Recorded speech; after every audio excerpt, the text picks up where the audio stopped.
पूरी दुनिया में ब्रेक हो रही है, वैसे वैसे मुस्लिम ममालिक के जो हुक्मरान हैं उनकी तरफ से ताज़ियती पैगामात का सिलसिला शुरू हो चुका है। कई हुक्मरान अपने घरों से, अपने मुल्कों से चल पड़े हैं, कई रस्ते में हैं और कई यहाँ पहुँच चुके हैं ताकि गैरत का आखिरी दीदार कर सकें। लेकिन लवाहिकीन का ये कहना है कि इन मुस्लिम ममालिक के जो हुक्मरान हैं इन्होंने कभी गैरत की ज़िंदगी में उनसे कोई ताल्लुक वास्ता नहीं रखा।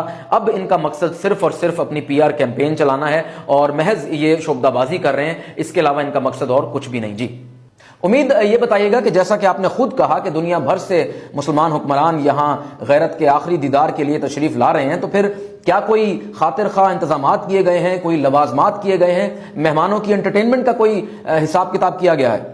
जी बिल्कुल, पूरी दुनिया से आए हुए मुसलमान हुक्मरानों के लिए यहाँ चूड़ियों के स्टॉल्स काफ़ी बड़ी तादाद में लगाए गए हैं और मुसलमान हुक्मरान उसमें खासी दिलचस्पी भी ले रहे हैं। यहाँ तक कि जो पहला स्टॉल था, पहले जो स्टॉल्स थे, वो तमाम चूड़ियाँ जो हैं उसमें वो बिक चुकी हैं।